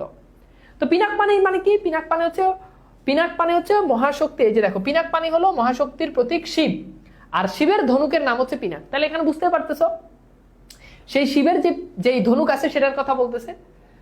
ধূম্র ত্রিশূল মানে হচ্ছে ডুগডুগি জাতীয় বাদ্যযন্ত্র। হ্যাঁ, ডুগডুগি, এই ডুগডুগি জাতীয় কি বাদ্যযন্ত্র, আমি হচ্ছে সেটা। ধর্মরাজের দণ্ড, ধর্মরাজ যে লাঠিটা দিয়ে পৃথিবীতে ন্যায় বিচার প্রতিষ্ঠা করে, তার হাতে যে লাঠি থাকে, তোমাদেরকে ছবিতে দেখাইছিলাম, আমি সেই দণ্ড। দণ্ড মানে কি বোঝানো হচ্ছে লাঠি, ঠিক আছে? কি বোঝানো হচ্ছে বলো? লাঠি। আমি চক্র ও মহাশঙ্খ, এখানে একটু কথা আছে। তো এখানে খুব সুন্দর করে দেবতা বিষ্ণুর হাত ছিল 4টা। কয়টা? 4টা। কয়টা হাত? 4টা হাত, বুঝছো? তো এই 4 হাতের 4টা জিনিস থাকতো, খুব গুরুত্বপূর্ণ, খেয়াল করো। দেবতা বিষ্ণু তার 4টা হাত, 4 হাতের 4টা জিনিস থাকতো, একটু ভালো করে খেয়াল করো। তার ভিতরে এখানে যদি দেখো, তাহলে একটা ছিল গদা, ছিল চক্র ছিল। এই যে আমরা এই জিনিসগুলো মানে প্র্যাকটিক্যালি তুমি যখন জানবা, তখন তুমি জিনিসগুলো ভালো করে বুঝতে পারবা। এরপর হচ্ছে শঙ্খ ছিল, পদ্ম ছিল, এই 4টা জিনিস ছিল, বুঝছো? এখন এই 4টার ভেতরে বলছে আমি হচ্ছে চক্র। একটু খেয়াল করো, আমি কি? আমি হচ্ছে চক্র। এই চক্র হচ্ছে মূলত ধ্বংসের প্রতীক। এরপর বলছে আমি হচ্ছে কি? মহাশঙ্খ। এই শঙ্খ আর পদ্ম এগুলো হচ্ছে মঙ্গলের প্রতীক, বুঝছো? এই যে শঙ্খ আর পদ্ম, এই দুটো হচ্ছে মঙ্গলের প্রতীক। গদার চক্র, এই দুটো হচ্ছে ধ্বংসের প্রতীক। তো ধ্বংস থেকে নজরুল একটা নিছে, চক্রকে নিছে, আর মঙ্গল থেকে কবি একটাকে নিছে, শঙ্খকে নিছে। তাহলে দেবতা বিষ্ণুর 4 হাতে ধ্বংস থাকে, মঙ্গল থাকে, তিনি মঙ্গল থেকে একটা নিছেন, ধ্বংস থেকে আরেকটা নিছেন। তাহলে এই জন্য বলছে আমি চক্র, অর্থাৎ আমার মধ্যে অকল্যাণ আছে, আমি ধ্বংস করতে পারি, ও মহাশঙ্খ, এবং আমি মঙ্গলও করতে পারি। আমি প্রণব নাদে প্রচণ্ড, নাদ মানে হচ্ছে ধ্বনি, আওয়াজ। পৃথিবী যখন ধ্বংস হবে, যেরকম কি হবে আওয়াজ হবে, আমি হচ্ছে সেরকম। আমি প্রণব নাদ প্রচণ্ড, প্রচণ্ড আওয়াজ। মানুষের যে কান, মানব কান যেই আওয়াজ শুনতে পারবে না, যেটা তার শ্রবণের উপযুক্ত না। আমি খ্যাপা দুর্বাসা, ওই যে দুর্বাসার মতো আমি সবসময় ক্ষেপে থাকি। আবার আমি বিশ্বমিত্রের শিষ্য, বিশ্বমিত্র যে সবসময় ধ্যান তপস্যা করে, তোমাদেরকে দেখাইছিলাম, আমি সেই বিশ্বমিত্রের কি? শিষ্য। এরপর বলছে আমি দাবানল দাহ। দাবানল তো বুঝো, আগুন। ঝর্ণাতে যেমন পানি পড়ে, এরকম যখন আগুন পড়তে থাকে ওটাকে বলে দাবানল। তো বলছে দাবানল দাহ, অর্থাৎ আমি দাবানলের আগুন। আমি দাবানলের দাহ, আমি দাহ মানে কি? আগুন। আমি দাবানলের আগুন দহন করিব। দহন করিব মানে কি? পুরাবো, পুরাবো, ঠিক আছে? দহন করিব বিশ্ব, আমি পুরো পৃথিবীকে জ্বালিয়ে দিব, পুড়িয়ে দিব, দহন করব। তাহলে আমি দাবানলের আগুন, আমি দহন করিব। কি দহন করব? পুরো বিশ্বকে আমি জ্বালিয়ে দিব। কেন জ্বালাবে? কারণ সারা পৃথিবী পরাধীন, মানুষ নির্যাতিত, নিপীড়িত, এই জন্য তিনি সারা পৃথিবীকে কি করবে? পুড়িয়ে দিবে। আমি উন্মন মন উদাসীর, আমি উন্মন মন উদাসীর। উন্মন মানে হচ্ছে যার মন স্থির না, মন স্থির নয়, অর্থাৎ আমার মন স্থির নয়। উদাসীন মানে হচ্ছে উদাসীন, আমি উদাসীন। ওকে? আমি বেদবার বুকে ক্রন্দন শ্বাস হুতাশ, আমি হুতাশীর, আমি বঞ্চিত ব্যথা পত্তবাসী, যত গৃহহারা যত পথিকের, আমি অবমানীদের মরম বেদনা, বিষ জ্বালা প্রিয় লাঞ্ছিত বুকে গতিফের। বলছে আমি বিধবার বুকে ক্রন্দন শ্বাস। বিধবা যখন তার স্বামীকে হারায়, তখন তার কি? তার মধ্যে আর কোনো কিছুই থাকে না, তার একটাই সম্বল, সেটা হচ্ছে তার বুকের কান্না। তো বলছে আমি বিধবার বুকে ক্রন্দন শ্বাস। ক্রন্দন শ্বাস মানে হচ্ছে কান্নার শ্বাস, কান্নার দীর্ঘশ্বাস। ক্রন্দন মানে হচ্ছে কি? কান্না। বিধবা যখন তার স্বামীকে হারায় তখন তার একমাত্র অবলম্বন তার বুকের কান্না, দীর্ঘশ্বাস। আমি সেটা, অর্থাৎ এটা তারা বুঝাচ্ছে যারা লাঞ্ছিত মানুষ, তাদের যে ব্যথা, তাদের যে কষ্ট, আমি সেই কষ্ট। হাউতাস আমি হুতাশির, আমি হতাশ। আমি বঞ্চিত ব্যথা প্রথবাসী চির গৃহহারা যত প্রতীকের। লাইনটার মানে কি? আমি হচ্ছে এমন একটা ব্যথা, বঞ্চিত ব্যথা। বঞ্চিত মানে কি? হারানো। বঞ্চিত মানে কি? হারানো। অর্থাৎ আমি হচ্ছে হারানোর ব্যথা। কি হারানোর ব্যথা? পথবাসী, যারা পথে থাকে। চির গৃহহারা। গৃহহারা মানে কি? যারা ঘর হারিয়েছে, ঘর হারিয়েছে। পথিকের, এবং যারা পথে থাকে। ঘর হারিয়ে যারা পথে আশ্রয় নিয়েছে, আশ্রয় নেয় তাদের। অনেক সময় দেখা যায় না যে বস্তি দখল করে, জায়গা দখল করে, মানুষজন থাকতে পারে না, নির্যাতিত, শাসকরা শোষণ করে।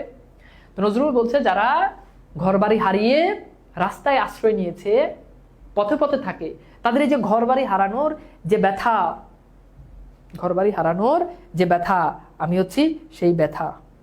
আমি হচ্ছে কি? সেই ব্যথা। বুঝছো? এটা নজরুল বলতেছে। বুঝছো? বুঝছো? আচ্ছা, ভেরি গুড। আচ্ছা, এরপর আসো, আমি অপমানিতের মরম বেদনা। অপমানিত মানে হচ্ছে অপমানিত। অপমানিত অর্থাৎ যারা অপমানিত হয়েছে তাদের যে কষ্ট, মরম বেদনা মানে হচ্ছে তীব্র কষ্ট। তীব্র কষ্ট, আমি হচ্ছে তাদের সেই তীব্র কষ্ট। বিষ জ্বালা প্রিয় লাঞ্ছিত গতি ফিরে, আমি তাদের বুকে লাঞ্ছিত হওয়ার পর গতি ফিরিয়ে দিই, গতি এনে দিই। আচ্ছা, খেয়াল করে দেখো, কেউ যখন কাউকে যখন অপমান করে, তখন বলো তো অপমানিত মানুষটা কি স্বাভাবিক কাজ করতে পারে? তোমাকে একটা মানুষ অনেক অপমান করছে, ব্যাপক অপমান করছে। এখন এত অপমান করার পর তুমি কি স্বাভাবিক কাজকর্ম করতে পারবা? তোমার মনের মধ্যে সব সময় এই যে অপমান হয়েছে, এটার জন্য তুমি সবসময় হাউদাস থাকবা। তোমার ভিতরে একটা অপমানিত হওয়ার যে একটা বেদনা, কষ্ট, সেটা তোমাকে গ্রাস করে রাখবে। ঠিক আছে? তো এখানে সেটাই বলছে যে আমি অপমানিতের মরম বেদনা। হ্যাঁ, যারা নির্যাতিত হয়েছে তাদের নির্যাতিত হওয়ার, অপমান হওয়ার, তাদের মধ্যে যে বেদনা আছে, আমি হচ্ছে সেই বেদনা। এবং আমি তাদের বুকে আবার পুনরায় কি করব? গতি ফিরিয়ে দিব। আমি উত্তর বায়ু মলয় অনিল উদাস পূর্বী হাওয়া। মলয় হচ্ছে পর্বত, অর্থাৎ মলয় পর্বত থেকে যে পূর্বী যে হাওয়া আসে, অর্থাৎ যে স্নিগ্ধ হাওয়া আসে, আমি হচ্ছে সেই হাওয়া। মলয় পর্বত থেকে যে বাতাস আসে, আমি সেই স্নিগ্ধ বাতাস। আমি পথিক কবি। পথিক কবি মানে হচ্ছে যারা পথে গান গায়। পথে পথে যারা কি করে? গান গায়। পথে পথে গান গায় মানুষ তোমরা দেখছো? পথে পথে গান গিয়ে টাকা সংগ্রহ করে, এরকম মানুষজন দেখছো? আছে। পথে পথে গান গায়, গান গাওয়ার পর মানুষ যার যা ভালো লাগে সে তা দেয়। আমি পথিক কবির গভীর রাগিনী। যারা পথে পথে গান গায়, গভীর রাগিনী, আমি তাদের সেই গভীর রাগিনী মানে হচ্ছে গান। আমি তাদের সেই গান। আমি, অর্থাৎ দেখো, তাদের জীবিকা নির্বাহ করার একমাত্র অবলম্বন কি? গান। ওই গান দিয়েই তো তারা ডাল ভাতের ব্যবস্থা করে, তাই না? তো বলছে আমি পথিক কবির গভীর রাগিনী, যারা পথে পথে যারা গান গায়, তাদের একমাত্র অবলম্বন, সম্বল হচ্ছে তাদের মুখের গান। আর আমি তাদের শেষ সম্বল, আমি তাদের সেই সম্বল। বেনুবিনে গান গাওয়া। বেনুবিনে হচ্ছে কি? বাদ্যযন্ত্র। বেনুবিনে মানে কি? বাদ্যযন্ত্র। তারা যে বেনুবিনা দিয়ে যে গান গায়, আমি হচ্ছে সেটা। আমি আকুল নিধাকতি আশা। আকুল, অনেক বেশি। আকুল মানে কি? তীব্র, তীব্র। ওকে। নিধাক মানে হচ্ছে গ্রীষ্ম। নিধাক মানে কি? গ্রীষ্ম। ওকে। আর তিয়াসা মানে হচ্ছে তৃষ্ণা বা পিপাসা।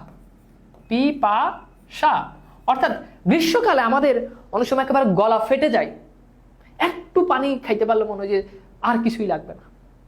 তো বলছে যে আমি আকুল নিধাক তিয়াসা। গ্রীষ্মকালে মানুষ যেমন পিপাসার জন্য যখন কাতর হয়ে যায়, আমি হচ্ছে সেটা। আমি রুদ্র, রৌদ্র, রবি। রবি মানে তো বুঝতে পারতেছো, রবি মানে হচ্ছে সূর্য। অর্থাৎ আমি সূর্যের মতো রুদ্র, আমি সূর্যের মতো কি? রুদ্র। ওকে। মরুনির্ঝর ঝর ঝর, আমি শ্যামলিয়া ছায়াছবি। আমি মরুনির্ঝর ঝরঝর। মরুনির্ঝর ঝরঝর মানে হচ্ছে মরুভূমির বুকে ঝর্ণা, মরুর মাঝে ঝর্ণা। আমি মরুভূমির মাঝে যে ঝর্ণা থাকে, আমি হলাম সেটা। আমি শ্যামলিয়া ছায়াছবি। আবার আমি একেবারে গ্রামীণ, আমি একেবারে গ্রামীণ সবুজ চিত্রের মতো, মরুভূমির মতো, একেবারে মরুভূমি ধোলা, বুঝছো? কিছুই নাই, গাছপালা নাই। আবার আমি গ্রামীণ একেবারে গাছপালাযুক্ত শ্যামলিয়া ছায়াছবির মতো। আমার মধ্যে দুইটাই আছে। আমি ওরপিয়াসের বাঁশারি, ওরপিয়াসের বাঁশি সম্পর্কে তো তোমরা আগেই জানছো যে ওরপিয়াসের বাঁশি দিয়ে যখন ওরপিয়াস যখন গান গায় মানে সুর উঠাইতো তখন সবাই মুগ্ধ হয়ে শুনতো। মহাসিন্ধু তলা ঘুম ঘুম ঘুম চুমু দিয়ে করি নিখিল বিশ্ব নির্ঝুম, মম বাঁশারির তালে পাশারি আমি শ্যামের হাতের বাঁশারি, আমি রুশে উঠে যাবে মহাকাশ ছাপিয়া, ভয় সপ্ত নরক হাবিয়া তো যোগে নিভে নিভে যায় কাপিয়া, আমি বিদ্রোহী বাহি নিখিল অখিল ব্যাপিয়া। বলছে আমি ওরপিয়াসের বাঁশি, মহাসিন্ধু তলা ঘুম ঘুম, যখন ঘুম ঘুম ভাব, ঘুম চুমু দিয়ে করে নিখিল বিশ্ব নির্ঝুম, আমি ঘুমকে চুমু দিয়ে নিখিল পুরো বিশ্বকে নির্ঝুম করে দিই। মম বাঁশারির টানে পাশারি, মম মানে তো আমার, বাঁশারির টান, টান মানে হচ্ছে সুর, আমার বাঁশির সুরে, পাশারি মানে হচ্ছে ভুলে যায়। যখন আমি বাঁশির সুর তুলি তখন ভুলে যায়, সবকিছু ভুলে যায়। আমি যখন বাঁশির সুর তুলি তখন সবকিছু ভুলে যায় মানুষ। আমি শ্যামের হাতের বাঁশারি, শ্যাম বলতে ওই যে কৃষ্ণকে বুঝাচ্ছে, আমরা একটু আগে যে কৃষ্ণের কথা বললাম, আমি সেই কৃষ্ণের হাতে যে বাঁশি আছে আমি সেটা, যেটা দিয়ে রাধা রান্না এলোমেলো হয়ে যায় যেটা সুর শুনলে। আমি রুশে উঠে যাবে মহাকাশে ছাপিয়া, রুশে মানে কি রেগে, যখন আমি রেগে যাই, যখন আমি কি করি রেগে যাই, যাবে মহাকাশ ছাপিয়া, তখন আমি একেবারে মহাকাশকে ছাপিয়ে চলে যাই, পৃথিবী না পুরো মহাকাশকে ছাপিয়ে যায়।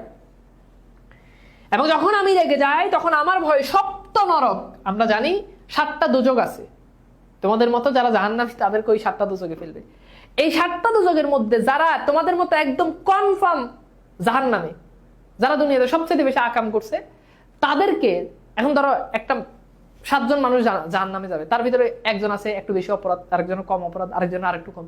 তো যারা সবচেয়ে বেশি অপরাধ করে তোমাদের মতো, তাদেরকে যে দোজকে ফালানো হয় সেটা নাম হচ্ছে হাবিয়া দোজক। কোন দোজক বলো? হাবিয়া দোজক।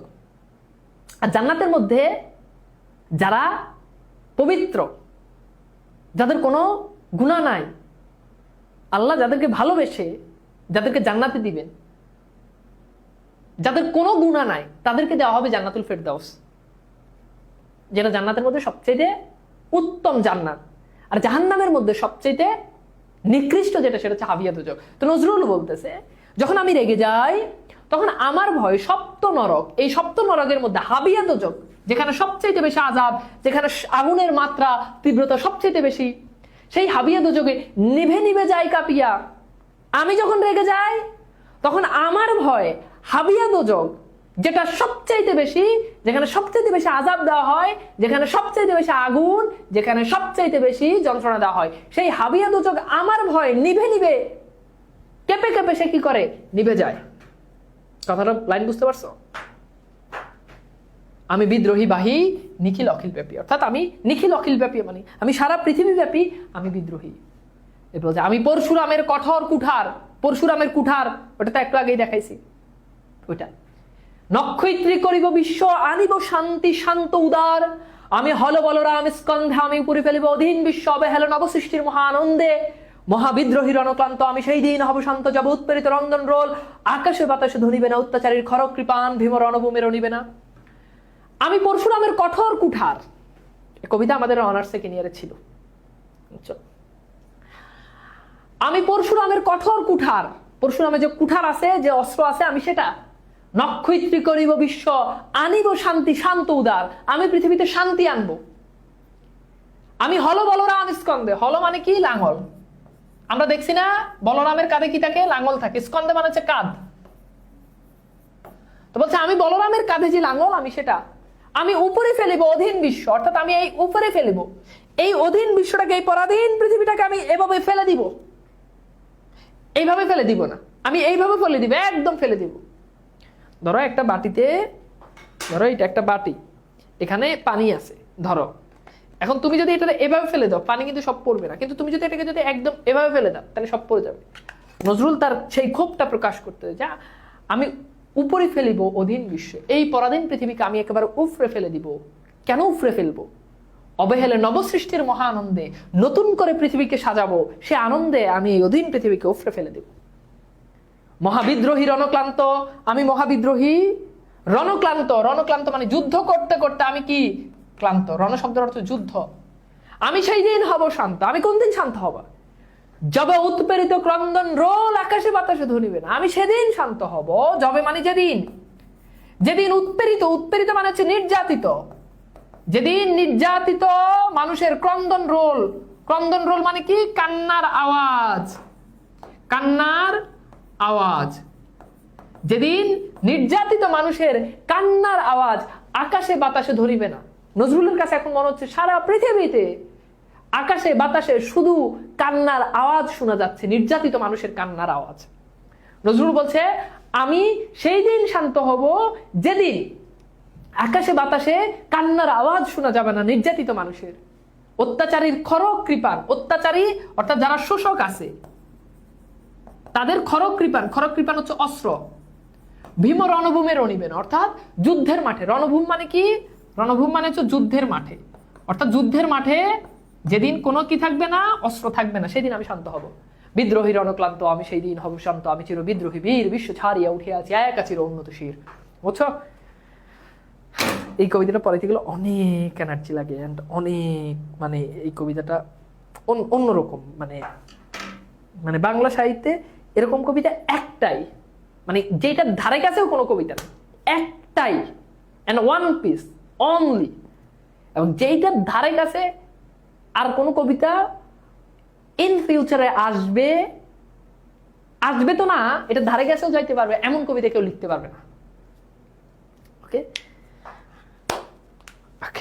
তো মোটামুটি আমরা পড়লাম অনেক কিছুই। তো এইবার আশা করি আমাদের মোটামুটি জিনিসগুলো তোমরা বুঝতে পারছো। চলো একটু কিছু কোশ্চেন দেখে, সবই তোমরা পারবা। শিখরে হিমাদ্রির সবচেয়ে সহজ অর্থ কোনটি? ঢাকা বোর্ড 2024 কোশ্চেনটা সলভ করো। তোমরা কি কবিতাটা বুঝতে পারছো? বুঝছো? আমি কিন্তু প্রত্যেকটা লাইন বাই লাইন বুঝাইছি, প্রত্যেক লাইন বাই লাইন বুঝেছি। হ্যাঁ,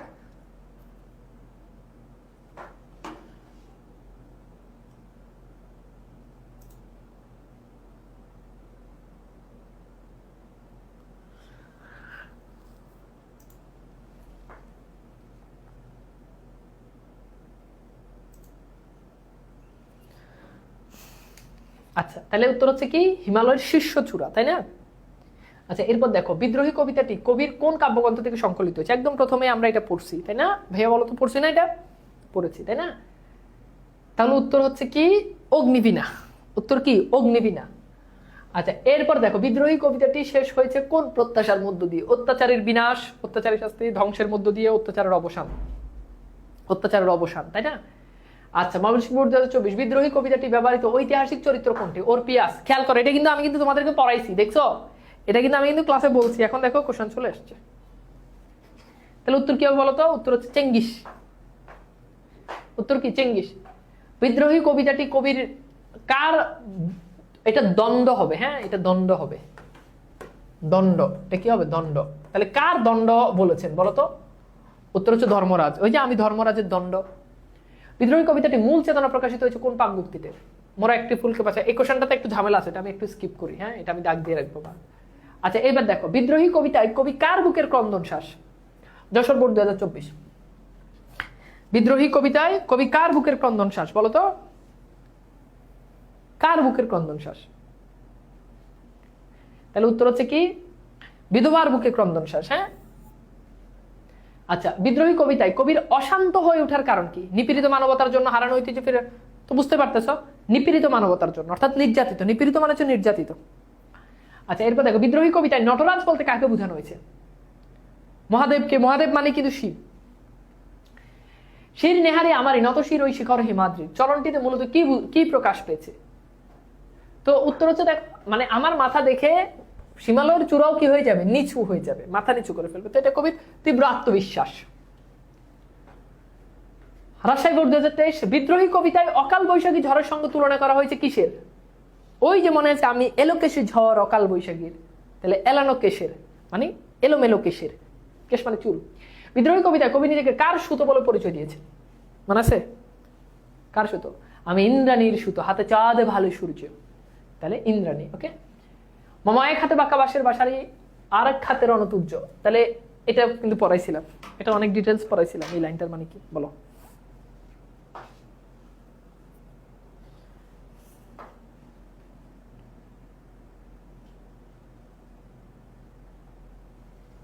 ওকে, বলো তো।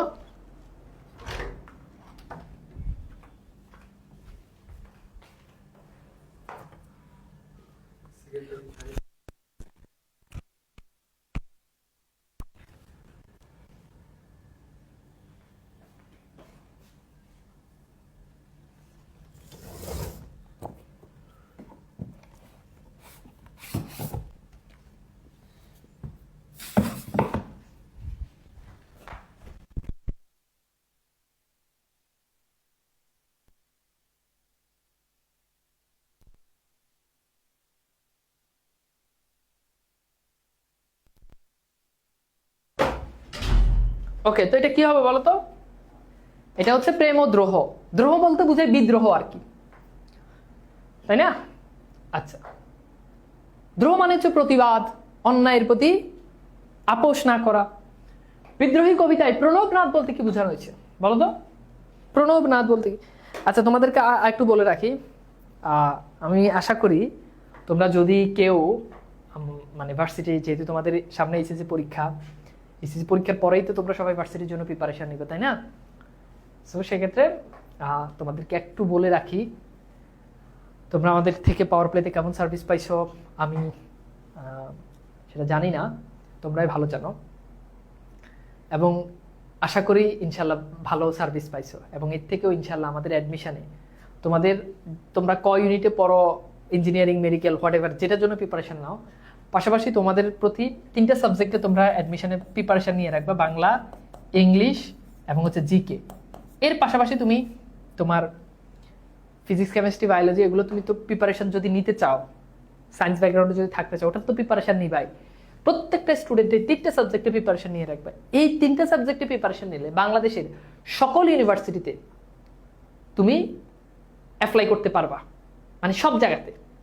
এবং এইগুলো দিয়ে ঢাকা ইউনিভার্সিটির ভি ইউনিটে আছে, তুমি পরীক্ষা দিতে পারবা, আদার্স ইউনিভার্সিটি, বিভাগ পরিবর্তন, এই 3টা যদি প্রিপারেশন নিয়ে রাখো, কোথাও না কোথাও, ধরো তুমি সায়েন্সের সাবজেক্টগুলো ইঞ্জিনিয়ারিংয়ে হইলো না, মেডিকেলে হইলো না, নাই হইতে পারে, তোমার সায়েন্সের সাবজেক্টই তুমি পাইলে না, বাট এগুলো দিয়ে তুমি কিন্তু ভালো ভালো সাবজেক্ট পেয়ে ইউনিভার্সিটি পড়তে পারবা। এগুলো দিয়ে তুমি কিন্তু ল পাবা, এগুলো দিয়ে তুমি কিন্তু অর্থনীতি পাবা, ইকোনমিক্স পাবা, এগুলো দিয়ে তুমি পলিটিক্যাল সায়েন্স পাবা, পাবলিক অ্যাডমিনিস্ট্রেশন পাবা, ইন্টারন্যাশনাল রিলেশনশিপ পাবা, আইআর যেটাকে বলে, বাংলা পড়তে পারবা, এগুলো দিয়ে ইংলিশ পড়তে পারবা এই সাবজেক্টগুলো দিয়ে, হ্যাঁ, ফিলোসফি পড়তে পারবা এই সাবজেক্টগুলো দিয়ে, সোশিওলজি পড়তে পারবা এই সাবজেক্টগুলো দিয়ে, বুঝছো? এই 3টে সাবজেক্টে যদি প্রিপারেশন না, সো এটা তোমাদেরকে বড় ভাই হিসাবে আমি তোমাদেরকে রিকোয়েস্ট করব, প্লিজ অ্যাডমিশনে শুধু সায়েন্সের সাবজেক্টগুলো পড়বা না, পাশাপাশি এই 3টা সাবজেক্ট, যেমন বাংলা, ইংরেজি, যেটা এটা তো তোমরা এসএসসি থাকতে এখন পড়তেছো, সো অলমোস্ট এটা তোমার কাভার হয়ে গেছে অনেক কিছু, হ্যাঁ অনেক কিছু বাকি আছে, বাট ওভারঅল তোমার এখানে বেসিকটা স্ট্রং আছে। আর জিকে এটা কোনো পড়াই লাগে না, মানে এইটা জাস্ট ক্লাস করবা, অনলাইনে কোনো টিচারের কিংবা বই কিনে পড়বা, এনাফ, বুঝছো? তো এটা তোমাদের প্রতি আমার রিকোয়েস্ট, বড় ভাই হিসাবে। তোমরা বলছো ভাই আজকে কিছু উপদেশমূলক কথা বলেন, এটা আমার উপদেশ, তোমরা এই 3টা সাবজেক্ট পড়বা। যদি কারো টার্গেট থাকে, কেউ বাইরে চলে যাবা, আইএলস করবা, এরপর আর পড়াশোনা করবা না, ন্যাশনালে পড়বা, সেটা আলাদা ইস্যু, বাট যাদের টার্গেট যে না একটা পাবলিক ইউনিভার্সিটিতে আমাকে পড়তেই হবে, তাদের জন্য এটা। এবং এইটা আমার এই কথা যদি আজকে লাস্ট ক্লাসে যদি শুনো, আমার বিশ্বাস ইনশাল্লাহ তুমি প্রথমবারে একটা পাবলিক ইউনিভার্সিটি চান্স পাবা, প্রথমবার, দ্বিতীয়বার হবে না, প্রথমবারেই তুমি পাবলিক ইউনিভার্সিটি চান্স পাবা। সো ভালো করে এই 3টা সাবজেক্ট প্রিপারেশন নিয়ে রাখবা, অ্যাডমিশনে তোমাদের সাথে দেখা হবে। এবং এই 3টা সাবজেক্টের প্রিপারেশনের জন্য যারা মানবিকের মানে প্রিপারেশন নেবে, অনেকে আছে সায়েন্স থেকে এইচএসসি দিয়ে তারপর শুধু মানবিকের জন্য প্রিপারেশন নেবে, ওয়েলকাম, ওয়েলকাম। তোমাদের জন্য আমাদের ঢাবি খ প্লাস বিভাগ পরিবর্তন এই কোর্সটা আছে, ঢাবি খ প্লাস বিভাগ পরিবর্তন, আমাদের এই কোর্সটা অলরেডি এর আগে 3বার আমাদের শেষ, এটা 4.0 কোর্স, এটাতে তোমরা এনরোল করতে পারো। এখন কোর্স ফি মাত্র 2600 টাকা। 2600 টাকা দিয়ে তোমরা এই কোর্সে ভর্তি হইলে আমরা তোমাদেরকে কোশ্চেন ব্যাংক, ঢাবির কোশ্চেন ব্যাংক পাঠাবো, চট্টগ্রাম, রাজশাহী, জাহাঙ্গীরনগর সব ইউনিভার্সিটির কোশ্চেন ব্যাংক পাঠাবো, এরপর হচ্ছে ওএমআর বুক পাঠাবো, তারপর হচ্ছে মুখস্থ বিদ্যা নামে একটা বই পাঠাবো, যেখানে vocabulary, English vocabulary, memory part যেগুলো থাকে সেগুলো, তারপর হচ্ছে বাংলা যেগুলো তোমরা এসএসসিতে পড়ো না, এক কথায় প্রকাশ, সমার্থক শব্দ, বিপরীত শব্দ, পারিভাষিক শব্দ যদিও এসএসসিতে আছে, এই সবগুলো মিলে আমরা একটা বই পাঠাবো তোমাদেরকে, এবং বিশ্বের কোশ্চেন তোমাদেরকে পাঠাই দিব। এগুলো তোমরা এই 2600 টাকার ভেতরে ইনক্লুডেড থাকবে। সো এই কোর্সটা নিতে পারো, বাংলা, ইংরেজি, বাংলায় সব ক্লাস আমি নিব, ইংরেজিতে তোমাদের মানিক ভাইয়া এবং জিকেতে আমাদের ফারিয়াপু। এটা তোমরা আমার ব্যক্তিগতভাবে তোমাদের প্রতি পরামর্শ থাকবে, তোমরা আমাদের কোর্স কিনেও আমাদের সাথে থাকতে পারো, বাট কোর্স না কিনলেও তোমরা তোমাদের মতো করে, আর যারা গ্রুপ চেঞ্জের প্রিপারেশন নেবে তারা তো অবশ্যই আমাদের এই কোর্সে ওয়েলকাম, বাট পাশাপাশি তোমরা এই কোর্সটা রাখতে পারো। অ্যান্ড লাস্ট আর একটা কথা, তোমরা হয়তো অনেকেই জানো, অ্যাডমিশন আমার একটা বই আছে, এই বইটা এটা হচ্ছে অ্যাডমিশনের বই। তো এটা হচ্ছে বাংলাবাজ, এটা তোমাদের অ্যাডমিশন এইচএসসির মাঝখানে এটা বের হবে। যেখানেই পড়ো, আমার কাছে পড়ো, যেখানেই পড়ো সমস্যা নাই, অন্য জায়গাতেও পড়তে পারো, কিংবা একেবারেই কোথাও নাও পড়তে পারো। যদি অ্যাডমিশনের প্রিপারেশন নাও তাহলে এই বইটা পাশে রাখো। তোমাদের পাশে হাম্বল রিকোয়েস্ট, বাজারে অনেক বই আছে, অনেকেই মানে হাইপে অনেক বই কিনে ফেলে, বাট আমি আসলে যেভাবে পড়াই আমার বইটাতে ওভাবেই দেওয়া আছে। তো এই বইটা তোমরা সংগ্রহ করে রাখো, বাংলাবাজ। এখানে বাংলা প্রথম পত্র, দ্বিতীয় পত্র, বাংলা সাহিত্যের ইতিহাস, একদম সবকিছু আছে। যে বাংলা প্রথম পত্র, বাংলা ব্যাকরণ, বিরোচন, সাহিত্যের ইতিহাস।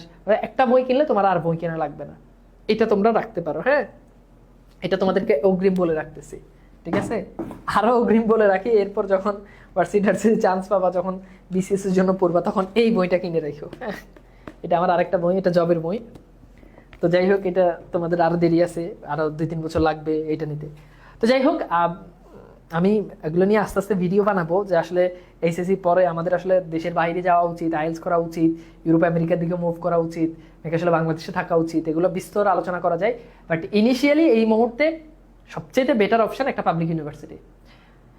যদি বাপের অনেক টাকা পয়সা থাকে, কোটি কোটি টাকা থাকে, সেটা আলাদা ইস্যু। আমি অনেক এমন স্টুডেন্ট আছে যারা ঢাকা ইউনিভার্সিটির পরীক্ষায় দেয় না, টার্গেটে থাকে এনএসইউতে পড়বে, বাপের অডেল টাকা আছে, ঠিক আছে, সেটা আলাদা ইস্যু। বাট আমাদের সাধারণত যারা অডিয়েন্স বা তোমরা যারা আমাদেরকে চিনো, আমাদের ক্লাস করো, অধিকাংশ হচ্ছে মধ্যবিত্ত কিংবা নিম্নবিত্ত পরিবার থেকে আসা। সো তোমার পক্ষে প্রাইভেট ইউনিভার্সিটিতে এই যে এত লাখ টাকা দিয়ে পড়া, 15 লাখ, 10 লাখ, 8 লাখ, হ্যাঁ, এই টাকাটা দিয়ে পড়া, যেখানে গভর্নমেন্ট তোমাকে ফ্রিতে পড়াবে, সেখানে তুমি কেন লাখ লাখ টাকা খরচ করতে যাবা? আর যত যাই বলি, পাবলিক ইউনিভার্সিটি একটা ভ্যালু ক্রিয়েট করে, যেটা প্রাইভেট ইউনিভার্সিটি যেই ভ্যালুটা আমাদের এনভায়রনমেন্টে, আমাদের সোসাইটিতে যেটা ক্রিয়েট করে না। একটা ঢাকা ইউনিভার্সিটিতে পড়বা, জাহাঙ্গীরনগর পড়বা, জগন্নাথে পড়বা, গ্রামে গেলে দেখবা যে মানুষজন তোমাকে অন্যভাবে দেখবে। এটা তুমি চান্স পাওয়ার পরে এটা ফিল করবা, আগে কখনো এটা ফিল করবা না, ঠিক আছে? তো যাই হোক, এটা আমার জায়গা থেকে আমি বলে রাখা, অ্যাডমিশনে যেহেতু সময় কম, মাত্র 3 মাসের একটা জার্নি, বেশি হলে 4 মাসের জার্নি। তো এখানে আসলে কখনো ভুল করা যাবে না, এখানে কখনো ঝকঝক চকচক দেখে কোর্স কিনা যাবে না, ঝকঝক চকচক দেখে ভুল করা যাবে না, কারণ এখানে সময় খুব কম। ইন্টারে অনেক কোর্স কিনে অনেক মারা খাইছো, অনেক কোর্স কিনে অনেক প্রতারিত হয়েছে, অনেক কোর্স কিনে বুঝছো না এই ভাই ভালো পড়ায় না, এই কোর্স ভালো না, এই কোর্সে আসছো, সময় ছিল 1.5 বছর। এখানে তো সময় নাই, একবার ভুল করলেই কাম শেষ, সময় লস, লাইফও শেষ। তো তোমাদেরকে বলে রাখলাম, ওয়েলকাম তোমাদেরকে, আশা করি ইনশাল্লাহ ভালো হবে। তাহলে তো বুঝতে পারতেছ যে প্রণবনাথ বলতে ওঙ্কার ধ্বনির কথা আমরা পড়েছি। এরপর আসলে আমরা একটু দেখি যে বিদ্রোহী কবিতায় কবি নিজেকে কার শিষ্য বলে পরিচয় দিয়েছেন, বলতো বলতো যে বিদ্রোহী কবিতায় কবি নিজেকে তাহলে কার শিষ্য বলেছেন বলতো? আমি বিশ্বমিত্রের শিষ্য। হ্যাঁ, আচ্ছা। এরপর দেখো, কবি নজরুল দাবানল হয়ে কি দহন করিবেন, তো বলছে বিশ্ব, আমি দাবানল দাহ দহন করিব বিশ্ব। লাইনটা মনে আছে? আর একটা কোশ্চেন তোমরা বলো, ভাই কবিতা কি মুখস্থ করবো? মুখস্থ করা লাগবে না, বাট এমন ভাবে পড়বা যাতে ধরতে পারো এই লাইনের পর এই লাইন। হ্যাঁ, সুত শব্দের অর্থ কি, এটা অলরেডি আমরা সলভ করছি। পুত্র বিদ্রোহী কবিতায় কোন কাব্যগ্রন্থ থেকে সংকলন করা হয়েছে? এইটা একটু ভুল আছে এখানে কোশ্চেনটা, এটা হচ্ছে অগ্নিবীণা। হ্যাঁ, এটার আনসার হবে এটা, এটা ভুল। আচ্ছা, এরপর দেখো, মুষ্টবিদ্য উদ্যত বাহু আর সামনে, এটা হচ্ছে বিদ্রোহী। উক্ত বাক্যে বিষয়বস্তু কোন? এরা বুঝতে পারো, মুষ্টবুদ্ধ উদ্যত বাহু আর ঝলসানো দৃষ্টিতে বিপ্লব অনিবার্য। তো বিপ্লবের কথা আসলেই আমরা বিদ্রোহী কবিতার কথা আনতে পারি। ওকে, তো যাই হোক, তোমাদের সাথে অনেক ভালো জার্নি কাটলো। অ্যান্ড আমার যদি পার্সোনালি যদি কোনো ভুল ত্রুটি হয়ে থাকে তোমাদের এই কোর্স চলাকালে, অনেক সময় অনেক কথাবার্তা বলছি, তাই না?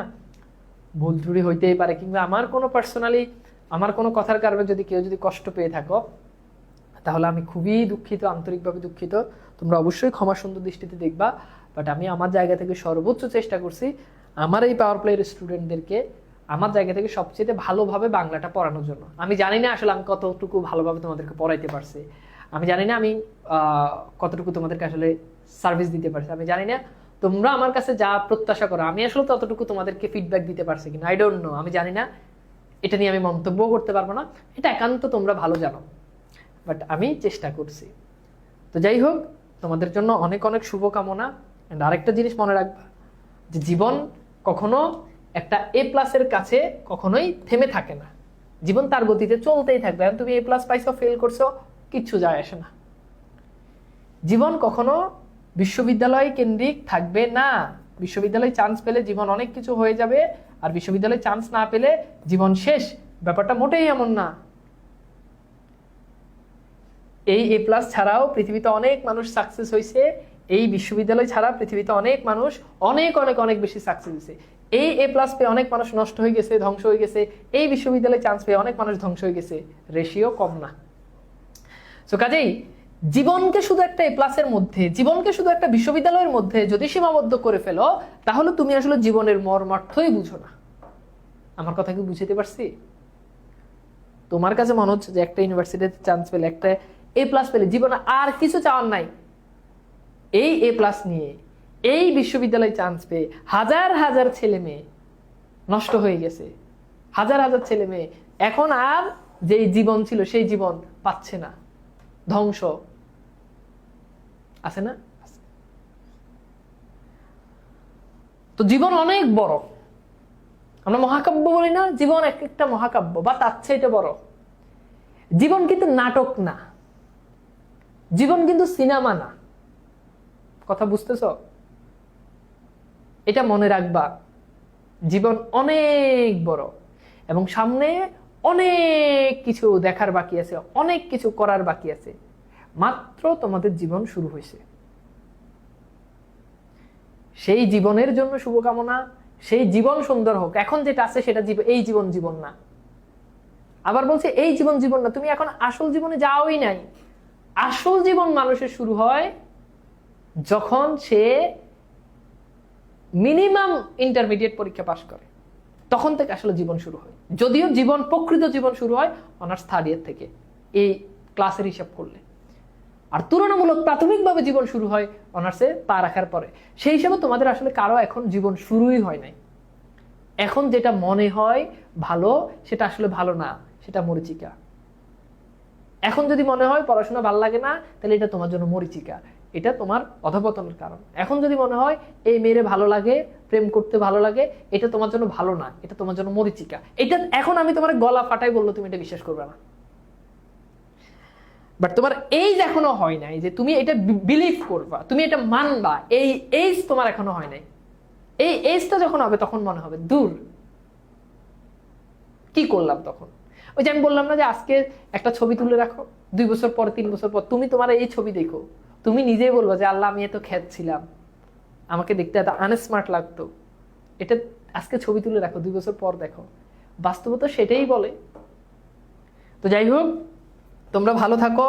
আমার কোনো ব্যবহারে যদি কষ্ট পেয়ে থাকো কখনো, আমি আন্তরিকভাবে আবারও তোমাদের কাছে ক্ষমা প্রার্থী।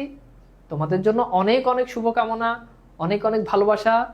আমি আবার তোমাদেরকে ব্যক্তিগতভাবে অ্যাডমিশনে চাই। যেভাবেই হোক তোমরা অ্যাডমিশনে আমার সাথে থাকো, আমাদের সাথে থাকো, বুদ্ধি পাঠশালার সাথে থাকো।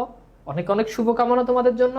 লাস্ট কথা একটাই, জীবন কখনো এই প্লাসের জন্য থেমে থাকে না, জীবন কখনো বিশ্ববিদ্যালয়ের জন্য থেমে থাকে না। এই এ প্লাস বিশ্ববিদ্যালয় থেকে জীবনের মূল্য অনেক বড়।